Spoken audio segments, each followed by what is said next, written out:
Welcome to another episode of Mental Odyssey. Today, I am joined by somebody that I have known for going on 24 years, which is a lot of years. Welcome to the podcast, my little brother, D. Hello, everybody. Hello, my Brohan. Hello, sister. It's so nice to have you here. Oh, finally. thank you for having me on the podcast. Of course. I'm excited to see how your answers are. Yeah, it's going to be interesting. Yeah. I'm still thinking about it. You're like, we'll see. Yeah, we will see. All right, well, I'm just going to jump into it. The first question is, how would you recommend to handle rejection? If you can get clarity of what the reason behind it was from the person, that'd probably be the best to deal with the rejection. If you can't understand that they have their own opinions on what they want and how they feel, and they're their own person, and you gotta just accept it and move on the best that you can. Obviously, it's a lot easier said than done. But right. Practice makes perfect in almost everything. Yeah. So. No, I think that's a really good answer. Because it takes some, okay, you know what? If I can't control it, I can't get an answer. Like, this is as resolved as it's going to be. Exactly. I have to accept that that's my answer, even if it sucks, and we move on and try to do our best with it.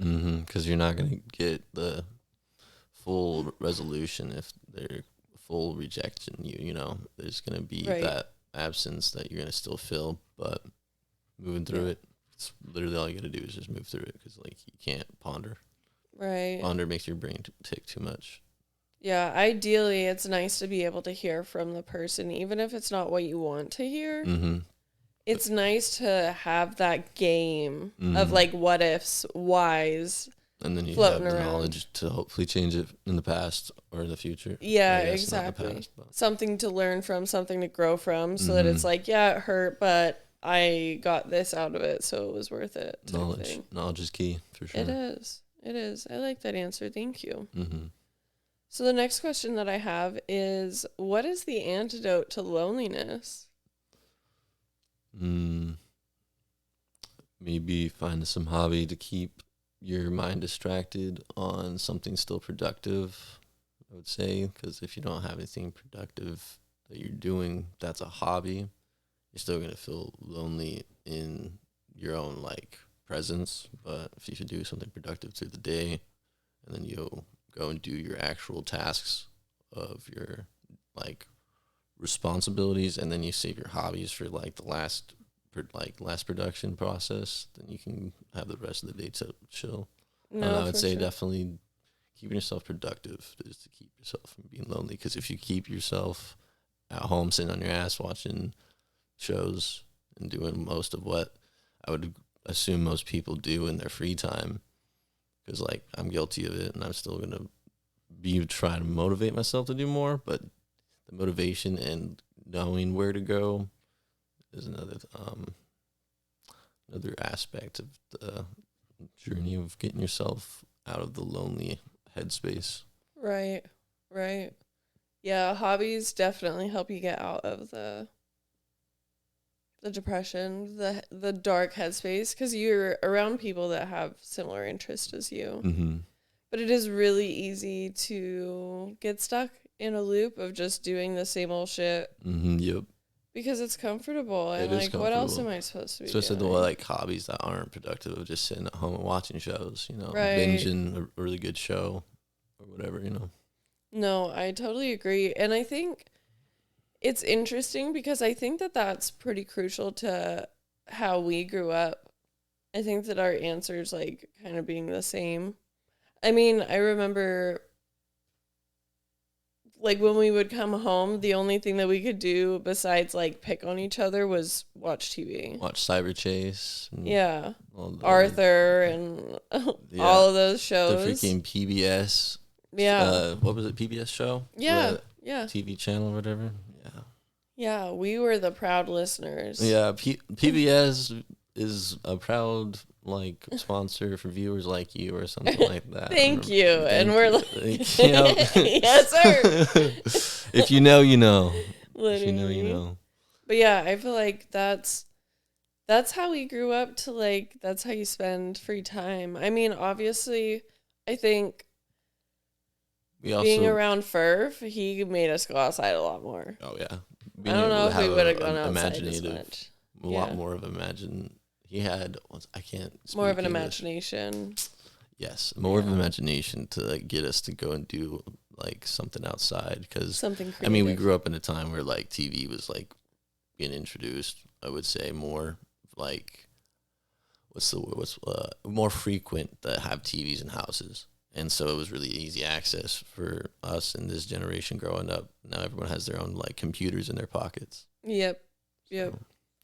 Yeah, we were right on that cusp of like when people were integrating into it, becoming way more frequent in houses and stuff, and parents like kind of depending more on the television using it because it's like, oh yeah, this will distract my kids, and I don't have to like go out and pay and take them bowling, and I mean they can watch TV to their heart's content. But however it happened, it is what I love to do, and I do like check in sometimes and realize this might not be the best thing that I could be doing with my time. Especially because I do have hobbies that I enjoy doing, and I think about doing them while I'm sitting and watching TV instead. Watching the damn show. And so that's kind of annoying and frustrating to like be doing that, but I really do just enjoy like vegging the fuck out on a show and just enjoying my time. You're like, I have my own time, me time, and I don't mind being a lazy little butt sitting in this. Especially with your, got your little bowl sitting next to you. Just vibing. Roasting, just straight up vibing. It's my favorite thing to do, and it's hard to like motivate myself to do other things. You know? Yeah. Our friend Mary Jane is the greatest motivator in our life. Hell no. I'm lazy. I would say I'm lazier because of that. 100%. Most likely, because I have to take a midday nap, and I think that's part of it. Like, I'm tired right now. And I'm probably not even tired. I'm just like coming down. Yeah. You know? Yep. And then especially if you eat food. God. Yeah. But yeah, I think it's being so okay on your own can be a bit of a curse sometimes. Because you get locked into that loneliness, and it's like, I don't really need I've been fine without other people. I know I don't need them. And it's okay if you don't. Right. But no, like every human needs some sort of connection. We do. Get a dog. Yeah. Like if you don't need a people, and if it's like people are just not your type, then just get a dog or a cat. Just like someone that's going to be actually there for you when you get home, because they're going to be dependent on you, other than like other people in your life that can make their own way. It's so funny because you haven't heard any of the other episodes, but I'm pretty sure this is like the 4th or 5th time that has been mentioning to get a dog or something to the loneliness thing. Is like, get a pet. Like, if you're ready for the responsibility of a pet, get a pet. Sure, you have to be ready for sure. Someone said get a cat just because they're so self-sufficient, which they are. I think it was Amy. She said just get a cat because you just got to check on them, see if they're alive. And you can love up on them. And like sometimes you get a real talkative cat, and it's so cute because they're just meep, meep, meep, meep, meep. It's real cute. Definitely. But it helps. It helps with the loneliness. Yeah, you have to like be taking care of yourself first, though. You can't like not be taking care of yourself and get an animal and expect to like be able to like handle like another person / animal in your house. Like it's a whole nother being. It's gonna be a whole process of learning what they need and what you need to do and to be there for them, because you can't just like keep them in the house all day. Right. Yeah. Do like some sort of activity. Exactly. Yeah, it helps you get out of that fucking house. Yeah, they Get off your definitely. ass, go take them out. Especially with my dogs, they will demand. They said, actually, I'm the next thing on your agenda, and you better not forget it. Yeah, and you have to really love them to actually like give a damn Yeah, about what their wants are. yeah. It's a good thing they're very lovable. Well, let's go ahead and move on to the next question. How did you pick a career? Um, I mean, I haven't found like a full career, but being a server, customer service is definitely more of like a comfortable space, because then if I'm in a bad like headspace or just not a bad mood that day, being interactive with people that are nice as well, and then like boost your emotion and then your energy, and then it just like kind of just gradually makes your day a little bit better in Right. like keeping your, I don't know what the word is for that. It mind brain fart real fast. The realization of needing the communication daily, and if you have it like a manual labor job, you're gonna fucking hate that shit because you have to wake up super early and probably not see the sun very much. But with like Right. interaction continuously with people can be really like the hiring in society realizes like very kind of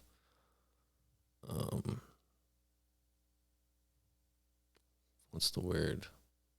When somebody entitled, the society's kind of just feels entitled to a lot of things, so it's super easy for Americans to like get access to stuff. So, but dealing with like good people and the good interaction, I like the career path of interaction customer service No, I and agree. getting paid for my, I feel like is a good job. Yeah. Yeah. I actually share that sentiment a lot. I have a hard time doing something that doesn't involve customer service because I feel like that's the point. Like if I'm going to have a job, I don't want to be solo doing my own thing. Like I can. Mm-hmm. I've done it. But it's not my favorite thing. I enjoy making someone's day or having someone else make my day. Mm-hmm. And you can't really do that if you're alone all the time. Yeah, like behind a desk job or something that's not too interactive with anybody. And the tips are pretty nice. Yeah, It I is mean, pretty it's nice to nice get to tips. see like people care about the service that you're giving them. Like, some people just pay what they need to pay for like the percentage or whatever, and people go above and beyond to like give you way more than you think that you deserve, which is also really nice. Yeah. Yeah. It's like a little pat on the back. You feel good because you know that you did good. Mm-hmm. Yeah. Yeah, I like that. It would So, be interesting. Is there anything that you have like an interest in I career mean, wise? yeah, I would like to be like a producer for music. Oh, that would be I cool. really like I was really good in reading the music and like music and bands, but I like would say that playing it and learning it itself is like a lot more intriguing. I don't know, intriguing, is that the right word? Entertaining, because you can just like do remixes and stuff that a lot of people do. Right. Producing your own music makes it a little bit more of your own, like people with their paint. Right. Right. You put your own, like, you hear a beat and they're like, ah, shit, you know whose beat that Yeah. this is. Mm-hmm.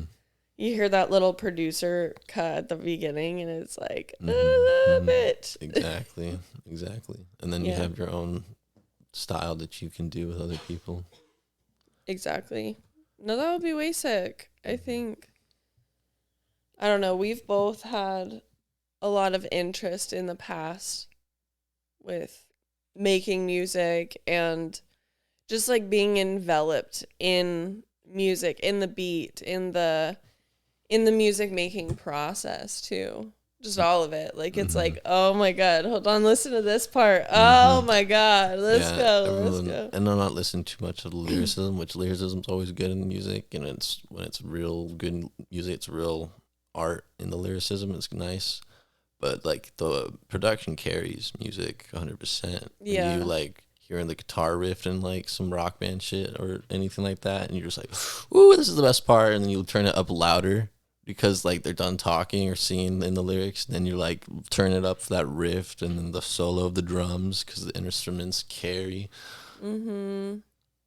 No, it's intense. I even, like, for me, the way that somebody even like interacts on a beat, like all of it, like the whole being a part of it, like production can carry a whole song, and we've seen that in like pop culture, really. You get a good ass beat, it doesn't matter what you say on it. If that's kind of catchy, whatever you're saying on it, like it's gonna be a hit. Mm-hmm. That's just how it is. Yep.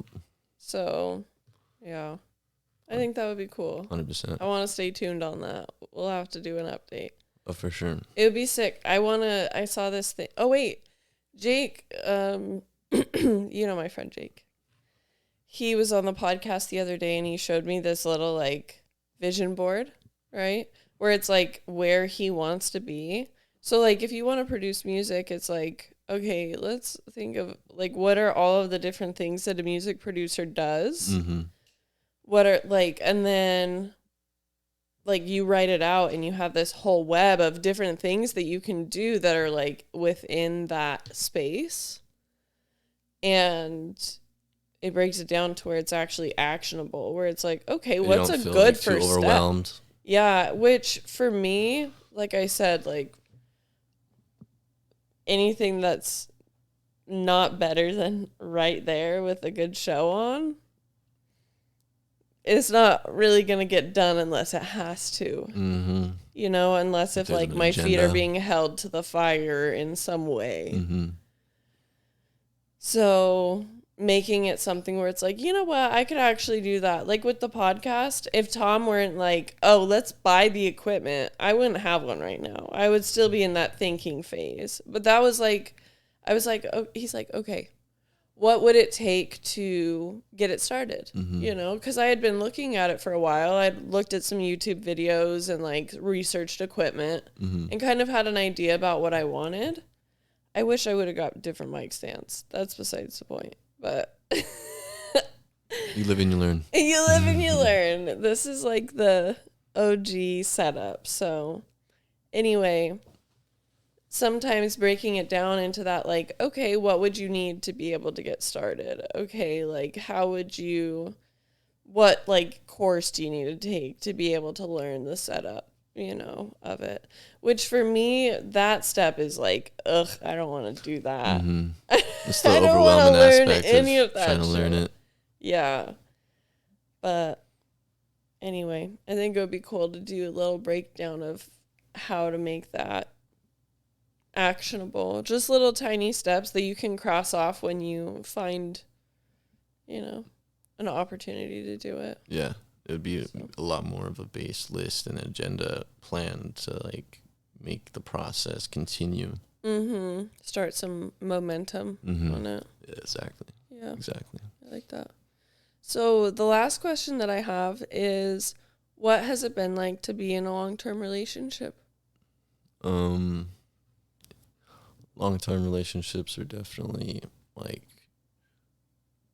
you have to like actually like argue with the person for it to be like a solid relationship, because if you kind of obviously going to lift them up, but if you see that maybe it isn't the right direction for a person, you're going to speak your mind, and that keeps the relationship strong depending on how the people take it and perceive and how the whole like conversation goes. But keeping like a longer term relationship, I would just say, is communication, unless you just have like a really good emotional connection with somebody, because that's pretty easy at that point.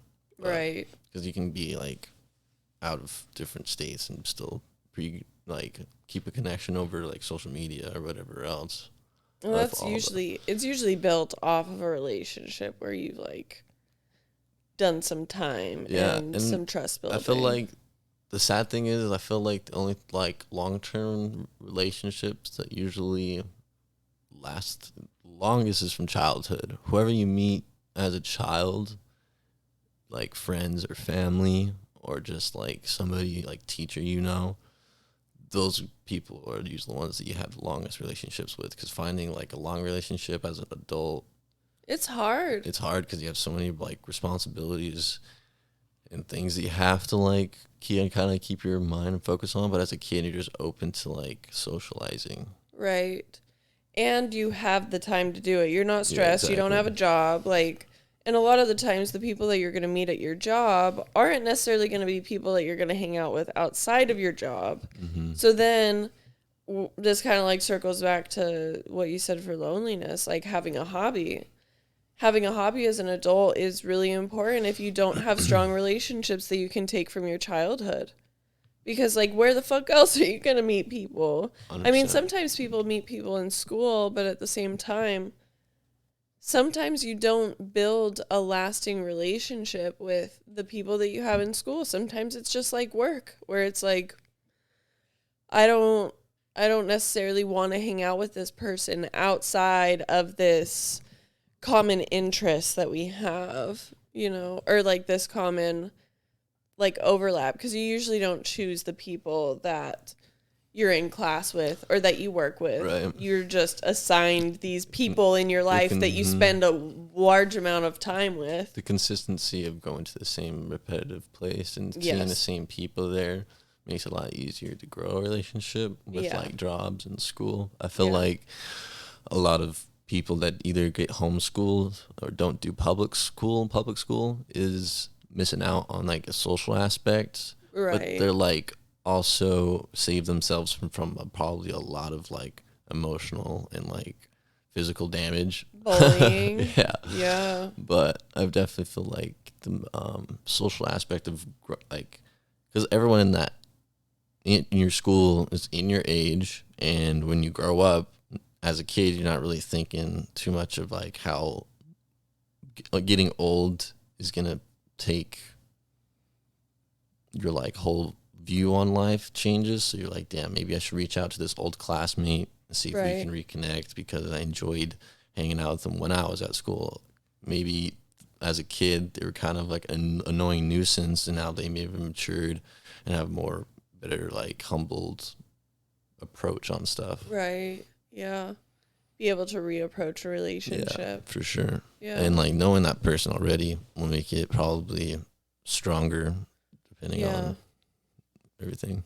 Yeah, I've found it really hard to try. I mean, I don't have any really close relationships that I've established in adulthood. Like, obviously, I have friends that I enjoy spending time with, right? Like, but there's a different level of connection that you have with somebody that's seen you through some shit and been 100%. By your side through the whole time and continued to choose, like, whoever you've been, I want to be there. Whoever you're going to be, I want to be there. You know, some like sibling stuff, and not even in the sense of blood. Right. Just like some siblings where like you've been with this person since childhood and you know a lot about them, and like they could be just somebody outside of your like immediate blood family, but they're still a sibling to you. They're like a brother, they're like a sister, because you guys just bond so well. Yeah, no, I totally agree.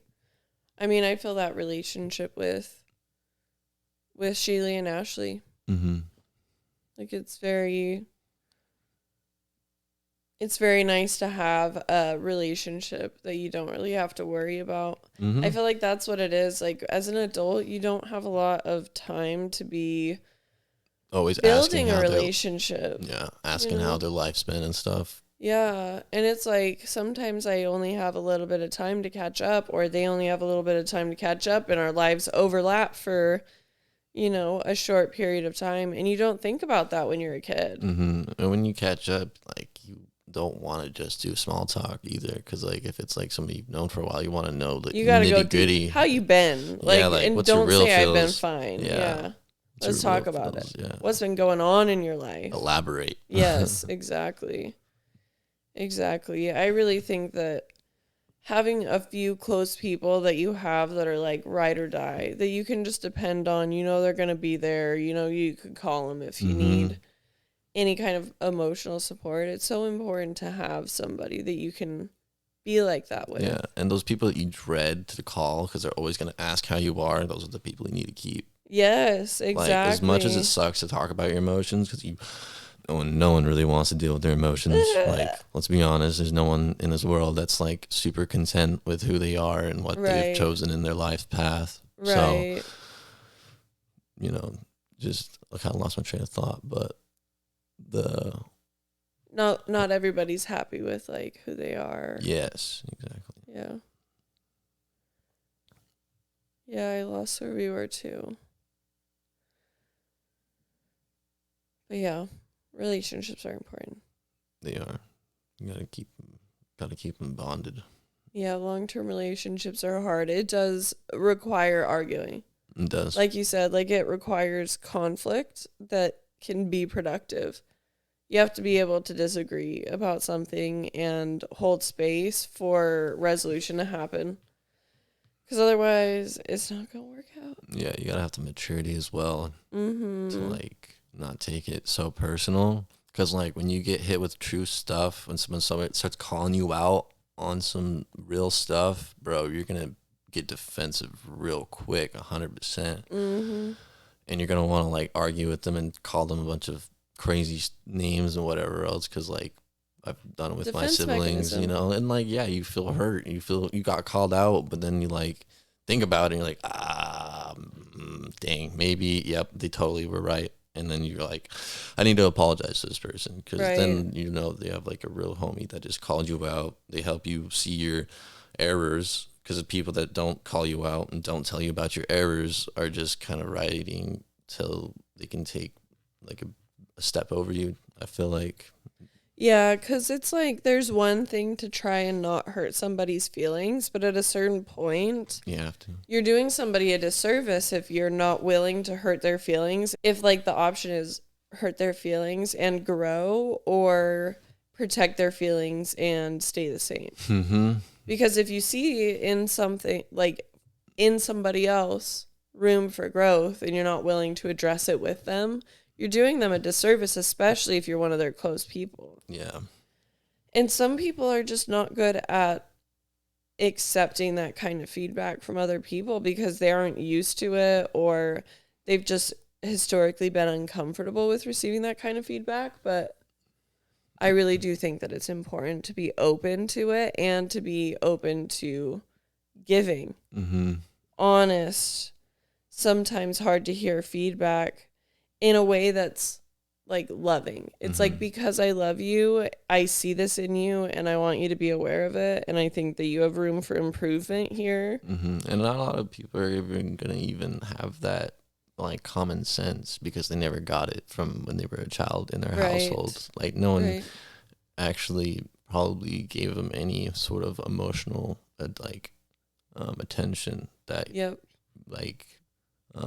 helped their brain grow into like emotionally like what's the word, at least having like emotions known about yourself, and you don't just like push them all down. Self-awareness. Yeah, you're self-aware of your emotions, and you know how to like control them and not like get overwhelmed and have those panic attacks where you just like start like sweating or crying out of nowhere type of things, because like it happens.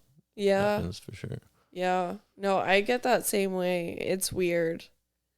It's weird to have emotions take such a physical toll on your body. But my emotions very much take a physical toll on my body.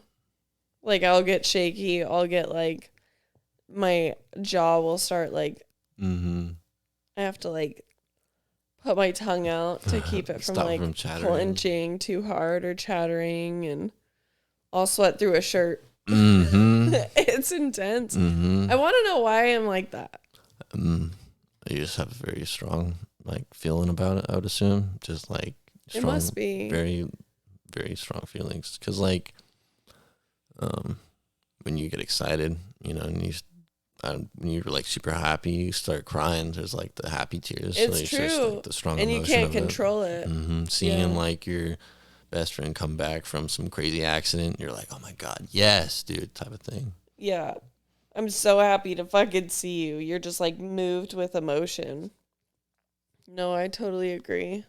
It's something else. It's something else. I enjoyed your answers. I think you have a really cool perspective on I mean, things. I try. I mean, I'm definitely not perfect. I just got to keep remembering that everyone has their own, like, opinions. Everyone's their own actual person. Yep. It's hard to, like, believe because, like, you just perceive everything through your own eyes and you can't fully, I don't know. For me, when I was younger, I just never felt like anybody was, like, actually real. Like, I felt like I was the only real person living this reality. And everyone else was kind of like a filler in some odd sense. I had a weird perspective on it. And I still feel like that. But when you see some like real raw emotions from someone else, and you're like, damn, like it's kind of hard to fake. Yeah. It's kind of hard to fake. And then seeing other paranormal shit as well. That's like something that you can't. Like when you're trying to think of like, okay, I'm perceiving this reality and you see some crazy paranormal thing and then you're like, okay, that person saw it too. So It wasn't just me. Yeah. Yeah, that's a trip. But yeah, just keeping people's like a lot of people that have done crazy deeds and like bad things to people don't ever take into consideration that they're their own person as well. That is very selfish and are gonna do what they want because they've been neglected and like not emotionally stable or not emotionally loved. So then they don't ever have empathy for people knowing that they are a fucking person with opinions and their own choices. Everyone has their own choice. Autonomy. Yeah. I mean, when it comes down to it, we're all playing a single player game. Mm-hmm. You know, like that's really how it is. Like we are all playing this. Like my job is to take care of the meat suit that I was given. You know, like provide for that. Like that's really what my job is here. I think that it's helpful to be supportive of other people throughout the way, but ideally, at the end of the day, everybody else is kind of an NPC in your life. Everyone's gonna be, you're still gonna be selfish with what you want, of course, and just every once in a while you just gotta like remember that what you say and what you feel is gonna definitely have effect on how other people's relationships in your life. Yeah, you have an effect on other people. Mm-hmm. Yeah. Well, this has been nice. I'm glad that we finally did this, and I think we should come on again and maybe just like talk about our childhood and like some of the fun memories. Okay. That we can contrap. I like that. Yeah, that would be fun. Well, my Brohan, I appreciate you being here, and I love you so much. I love you too, C-Star. Love you too. I'll have you again. Absolutely. Till next time. Till next time. Mental Odyssey is a Dream and Do podcast, produced and edited by yours truly. The music is owned by Chill Hop, and this song is Velocities by Sleepy Fish. Go check them out. Thanks for being here.